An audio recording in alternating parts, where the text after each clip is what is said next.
ಕೊಪ್ಪಳ ಜಿಲ್ಲೆಯಲ್ಲಿ ನಿನ್ನೆ ಬಿಜೆಪಿ ವಿಜಯ ಸಮಾವೇಶವನ್ನು ಆಯೋಜಿಸಿತ್ತು. ಬಿಜೆಪಿಯ ಹಿರಿಯ ಮುಖಂಡ ಬಿಎಸ್ ಯಡಿಯೂರಪ್ಪ, ಶಾಸಕ ದೊಡ್ಡನಗೌಡ ಪಾಟೀಲ್, ವಿಧಾನ ಪರಿಷತ್ ಸದಸ್ಯೆ ಹೇಮಲತಾ ನಾಯಕ್ ಸೇರಿದಂತೆ ಮತ್ತಿತರರು ಉಪಸ್ಥಿತರಿದ್ದರು.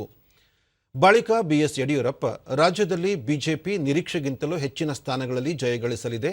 ಪ್ರಧಾನಿ ನರೇಂದ್ರ ಮೋದಿಯವರು ದೇಶದ ಅಭಿವೃದ್ಧಿಗೆ ಸಾಕಷ್ಟು ಶ್ರಮಿಸಿದ್ದಾರೆ. ಅವರಿಗೆ ಶಕ್ತಿ ತುಂಬಲು ಎಲ್ಲರೂ ಸಹಕರಿಸಬೇಕು ಎಂದರು. ಅವರ ಹತ್ರ ಹಣ ಹೋಗ್ತವೆ ಗೊತ್ತಿಲ್ಲ. ತಾತ್ಕಾಲಿಕ ಪ್ರಧಾನಿ ನರೇಂದ್ರ ಮೋದಿ ಇಡೀ ವಿಶ್ವವೇ ಅಚ್ಚರಿಪಟ್ಟು ನೋಡ್ತಾರಂತ ಮಹಾನ್ ನಾಯಕ. ಅಂತ ವ್ಯಕ್ತಿಯ ಮುಂದೆ ಪ್ರಾಮಾಣಿಕವಾಗಿ ನೀವಿದ್ರೆ ನರೇಂದ್ರ ಮೋದಿಜಿಯವ್ರನ್ನ ಸರ್ವಾನುಮತನ ಆಯ್ಕೆ ಮಾಡಿ ಕಳಿಸ್ಕೊಡ್ಬೇಕಾಗಿತ್ತು. ನಮ್ಮ ಅಭ್ಯರ್ಥಿ 2 ಲಕ್ಷಕ್ಕೂ ಹೆಚ್ಚಿನ ಅಂತರದಲ್ಲಿ ಗೆಲ್ತಾರೆ ಅನ್ನೋ ವಿಶ್ವಾಸ ನನಗಿದೆ. ಇದಕ್ಕೂ ಮುನ್ನ ಅಭ್ಯರ್ಥಿ ಬಸವರಾಜ್ ಕ್ಯಾವಟರ್ ತಮ್ಮ ನಾಮಪತ್ರ ಸಲ್ಲಿಸಿದರು.